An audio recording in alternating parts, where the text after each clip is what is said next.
that Subaru that we did the brakes on the other day.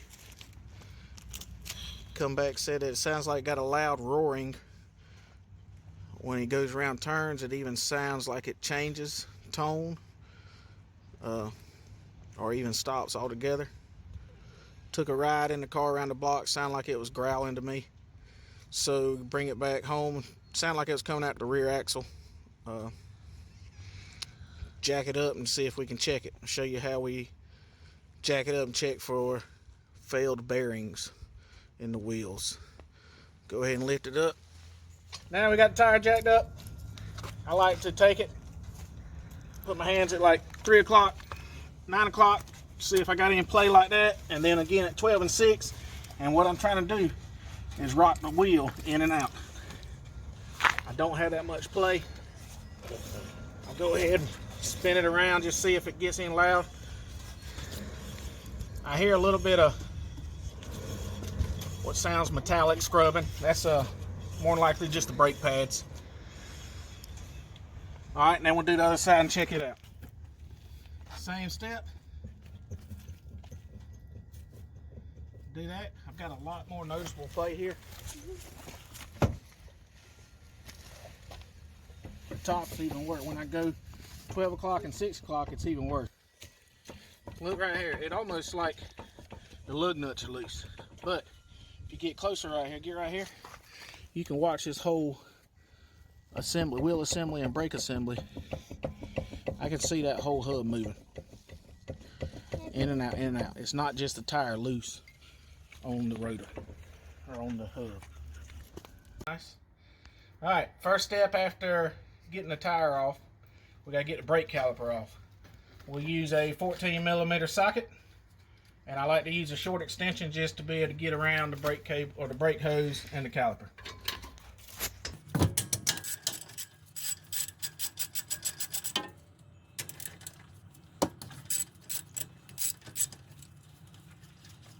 This one's different in the front. The brake hose is actually in the way.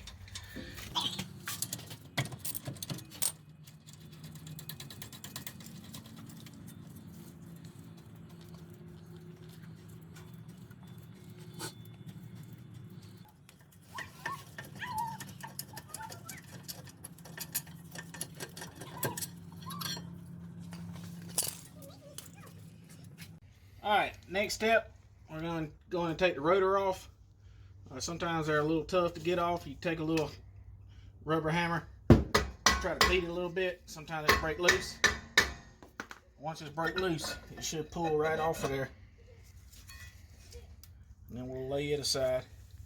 Luckily, our parking brake mechanism wasn't seized up against the inside of this drum here. Alright, next step we're going to do, we got to get this axle nut off, and then we'll have to unbolt the back so that we can pull that hub out. As you can see, it's kind of got a detent groove here to where they pounded it down to act as a locking mechanism for that nut so it doesn't back off. I'll try to pry that up, get under it. This axle nut is a 32mm. Use my impact gun and spin it off. You may have to get something to hold these hub here from spinning if it's on there tight, and to keep it, the wheel may try, or the hub may try to keep spinning if your impact gun's not going fast enough, or if you're not even using the impact gun.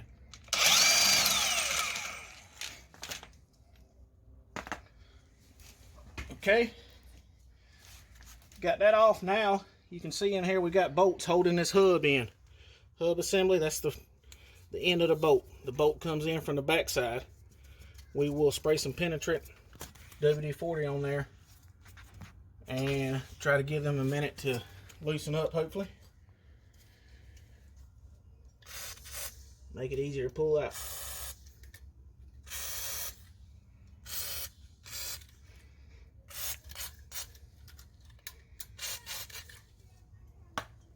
Here's the bolts we were talking about. Got 4 of them back here on the back side. And Subaru, as Subaru would have it, it's a 14mm as well.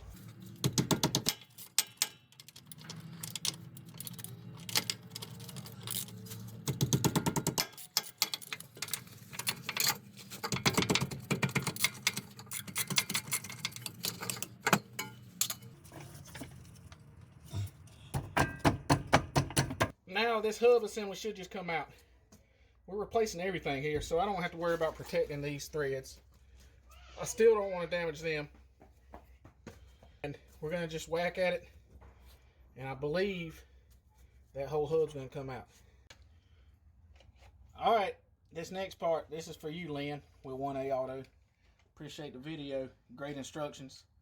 I'll leave a link down below to show you also what he actually taught me how to do this. But Lynn, you made a comment that they don't always come off easy. I'm going to show you that hopefully we're going to get it to come off easily. Stand by.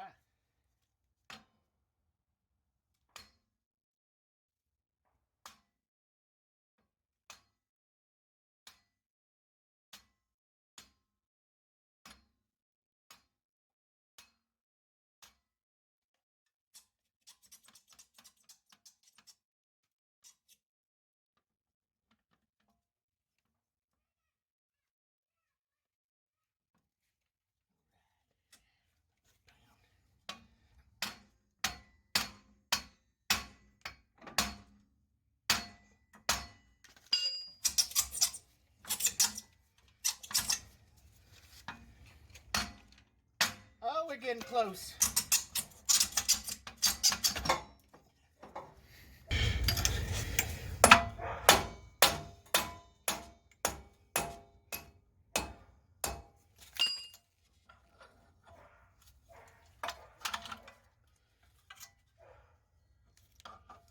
Alright, there you have it. The bearings inside here is what went bad. And we will replace with a brand new. Put it back together. I did notice, I don't know if you caught it on video, but as I was hitting on this, trying to pull it out, I was actually pulling my CV axle out of the rear end there. So we'll have to put that back in, see how that goes. But we were able to save all of the parking brake mechanisms. I didn't have to take all that apart, luckily. I think a lot of that had to do with, this is a Southern vehicle, we don't have all the rust. Everything hadn't seized up like what we saw in another video. Okay, putting this CV axle back in the differential here. Try to pick it right there for me. Try to do this one-handed. Just rotate it in until you find the splines match up. Push it all the way in and it kind of snaps into place.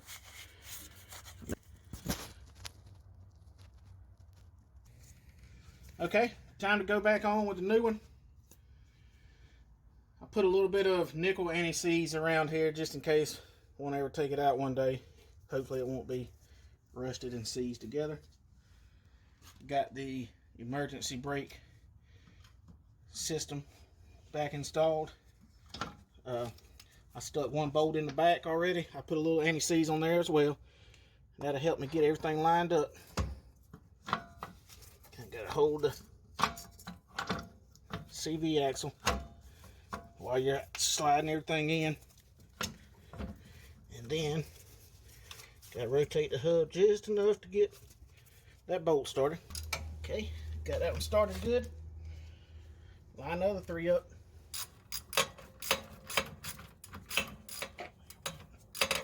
Tighten any of them up till I get all four of them started at least. Time to put the axle nut back on. Again, that's my 32mm. We're going to run it in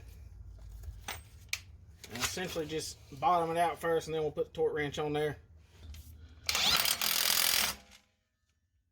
Pretty much bottom it out like I said. We need to get something here to hold this hub whenever we begin to torque down on this. Okay, we tightened our axle nut. Time to put my rotor back on.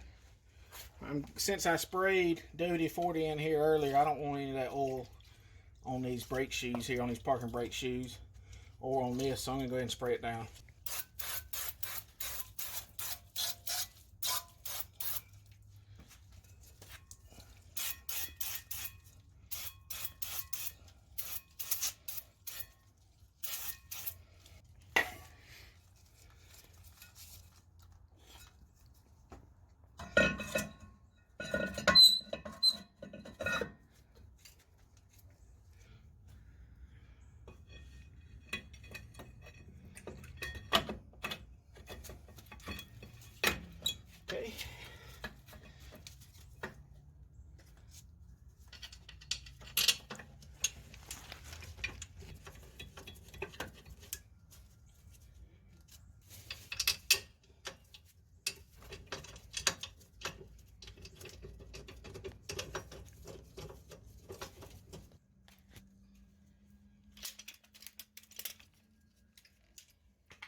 Take my 14mm,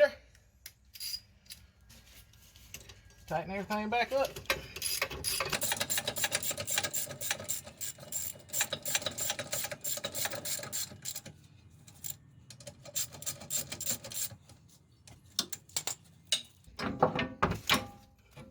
Put the caliper back on. Since I didn't put no shoes on, I shouldn't have to worry about squeezing this piston in. It should slide right back on. If I were putting new shoes, I'd have to depress that.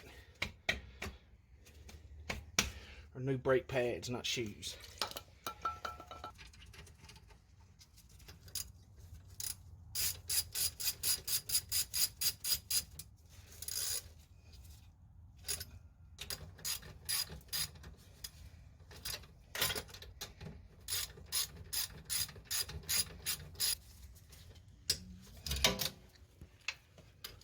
Alright guys, we got everything tightened up. Time to put the tire back on, get it off jack stand, drive it away.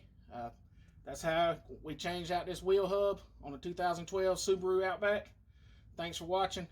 Stick around, see what we get into next.